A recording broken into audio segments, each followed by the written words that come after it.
Right, very close to zero. You couldn't lower the rates anymore to stimulate the economy. You had to give out money. So then they gave out a bunch of money. So now we have the lowest rates we've had in our lifetime. We have trillions of dollars of printed money, just created money into the system. Then you have economy shut down, so people are at home not spending that money or other money. Right. Okay? And so you have all this pent-up demand.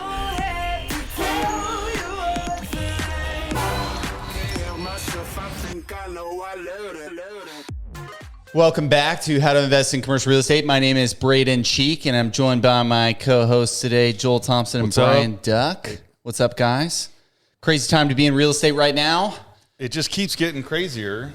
Feds met again yesterday and raised another historic 0.75 of a point rate hike. Painful. Yeah, I felt that one. That one hurt. So what? Prime is now 7. Wow.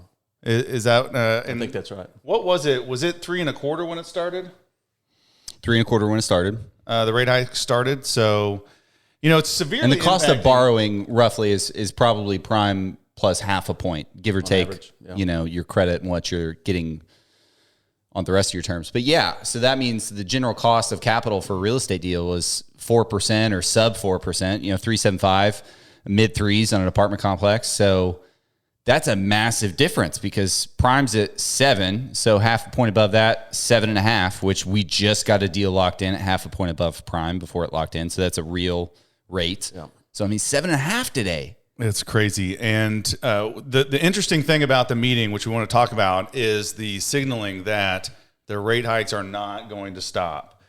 So we're going further higher. We don't know exactly how high, but I would guess another point or two before this is over. So that puts prime at 8 to 9% by the time they start easing. So they didn't give any indication yesterday on timeframes or amounts or anything at all. They're probably reluctant to do that, so I don't think they did. But I didn't. But they do try to give guidance, and the guidance was, hey, we're not easing up here. Inflation is not under control yet, and we're going to keep going till it is. So I was listening to Powell yesterday, and what we want to convey to everybody listening today is he was basically saying, hey, we can't ease up until we get inflation under control, which it's not today. And pause right there. That's the basis of this, right? That's the goal. Inflation is out of control. Month over month inflation, year over year inflation. Year over year inflation is like what, 7% from this time last year, something like that. Month over month is still going up. It's no longer out of control, but it is still unacceptably high. And so he's saying, hey, we're not quitting because I guess they're afraid of it being inflation becoming entrenched in the economy and part of the daily life, and they're not going to allow that to happen. So if anything, it sounds like they want to overshoot on the rate. Yes. And not undershoot. So because they can always start creeping back down when they want to. Yeah, and that's what he articulated yesterday is that the Fed has tools that they've used successfully in the past to stave off inflation or to help in a recession. And so he's like, hey, we're raising it, and we're going to keep raising it until we get inflation under control. And if doing that sends us into a recession, we'll have plenty of interest rate decreases to help monitor that, and then the Feds can. How optimistic of him. Yeah.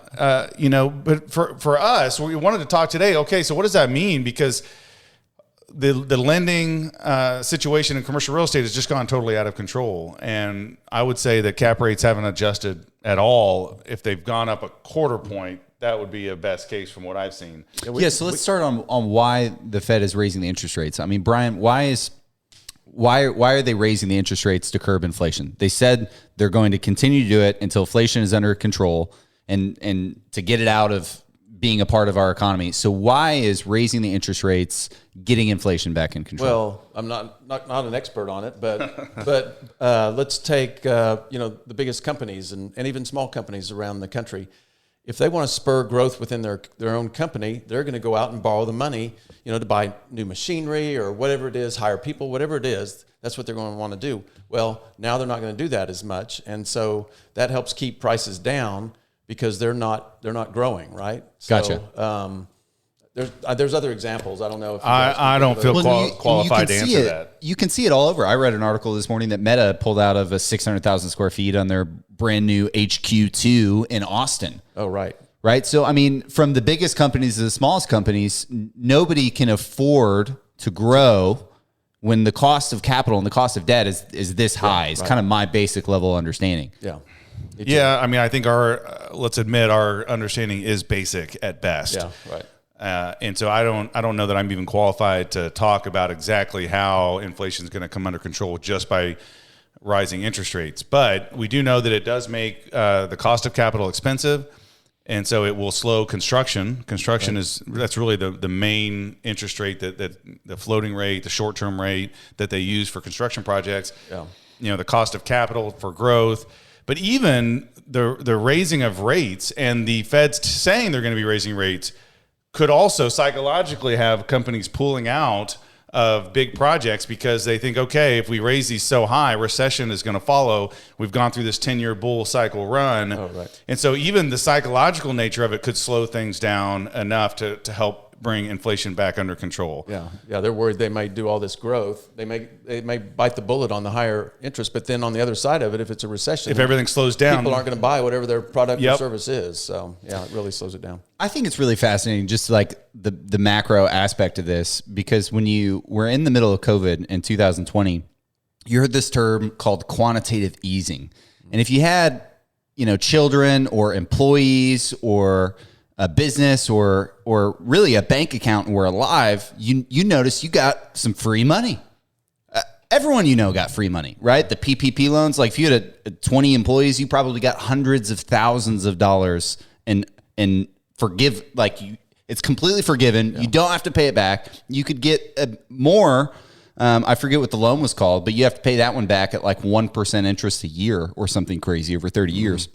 And now when they're raising the interest rates, we're calling that a quantitative tightening period, right? So I find that it's interesting when COVID happens, the economy kind of shuts down and we need to stimulate this growth. It's almost like maybe we stimulated too much growth, right? Is that a good thing to say? With all the free money, because everybody went out and spent it, right? And then all of a sudden supplies are dropping, and so the costs are going up because there's not as much supply out there. But so that double whammy just caused all kinds of havoc with inflation. Well, it almost seems like and again, I'm not an expert. we went too far then, and maybe we're having to go that far now, equally on the other side. Yeah, well, maybe we more. just could have done less easing, so we could have gotten less tightening. Is that a fair statement? I don't know. Who knows? Maybe it would have helped. Maybe just the supply issues would have done it by itself. I don't know. Once again, disclosure: we're not experts at this at all. But we shouldn't have been at near 0% interest rates at the time COVID hit. That was a mistake by both the Fed and the administrations. You could maybe blame Obama, although he was coming out of the recession in 2008 during the Trump years. There's no reason to lower interest rates during those years. The economy was booming, but everybody wants a great economy and everybody wants votes. And so we're doing things that appease voters. And then we flood trillions of dollars into the economy because that's the only thing we had available to us because rates were virtually at zero. Right. You couldn't lower the rates anymore to stimulate the economy. You had to give out money. So then they gave out a bunch of money. So now we have the lowest rates we've had in our lifetime. We have trillions of dollars of printed money, just created money into the system. Then you have economy shut down, so people are at home not spending that money or other money. Right. Okay. And so you have all this pent up demand.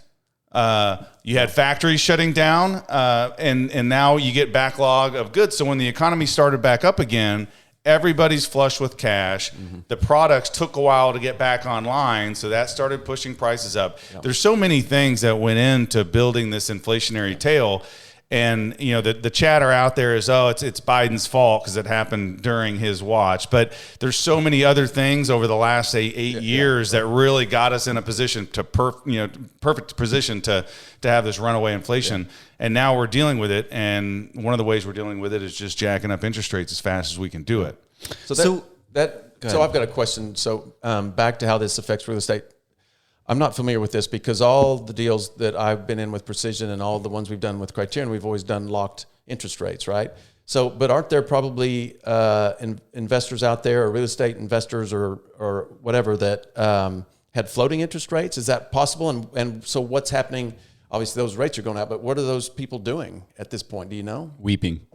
Yeah. Well, I remember a lot of people talking about floating interest rates several years ago. Now, if they kept those floating rates, after COVID and as this thing started to heat up, or if they tried to quickly fix, maybe they tried to, fix it this last spring when feds were kind of like, okay, we're going to start doing this. Hopefully, if you're floating on the way down and you hit the lowest record like in history and you don't lock it, you're a fool. Well, you never know when that point's going to happen, but rates were so low. I can't imagine anybody taking out a floating interest rate over the last few years before COVID hit. I can't imagine. But on a stabilized deal, I would agree. It has. On a stabilized deal, I would agree. Yeah, in a construction deal or something else, you may go floating because the bank makes you, right? Yeah, a lot of them are like that. Yeah, they may not let you lock. So now we have the opportunity to forecast how is this thing going to play out, and listening to Powell, I think they're going to overdo the hikes, but then they're going to be quick to reduce rates if and when it causes a recession or some other problem. So you've got to be opportunistic in the market, right? Like in the cycle that you're in, you can't just stop. You have to study this. Yeah. You have to study the cycle, and you have to figure out, okay, how can I make hay with this? How can I seize the opportunity? When rates were going down, when they were so low in 2019, 2020, even the beginning of this year, record low, 3.25%. Maybe your cost of borrowing is 3.75 or 4%. We bought a ton of deals. That's how you take advantage of cheap debt. So for everyone listening now, and we're acting like it's so bad, but what are the opportunities in the cycle right now where debt is so expensive, but yet we all know the world's not going to stop. Transactions are going to be done. So what can we look for? Well, I don't know. I mean, we will slow down in our acquisitions goals for the last part of this year and for next year. I would say, a couple of the new construction development deals we're still pushing through because they take a year and a half, 2 years. Now, I do have to set aside more money for interest. Mm-hmm. My carrying costs are going to be higher during that 18 months, 24 months. But I'm at least optimistic that a year and a half, 2 years from now, rates are going to be headed downward. And so what I think about is, okay, I'm going to build this apartment complex, and my cost of carrying funds is going to be higher, but inflation is still real right now, and rental rates, asking rents are still going up. So that'll help my project on the back end. So if I can just get this thing built, then maybe in 2 years when it's stabilized, I can go ahead and look to lower the debt. Mm-hmm. Now that's some may say that's a little bit of a risky game, but we're already in the development now, so it's hard to kind of put the brakes on it. And to be honest, there'll be less projects getting started because of these higher rates, and so maybe you have less competition when you're finished with new projects coming online. I mean, less competition to sell it, maybe, or because there's less, or less. Let's say less, competition as far as other new apartment complexes because there's just less going to be in the pipeline given the uncertainty in the market. So possibly rental rates could go up. Yes, hopefully. Okay.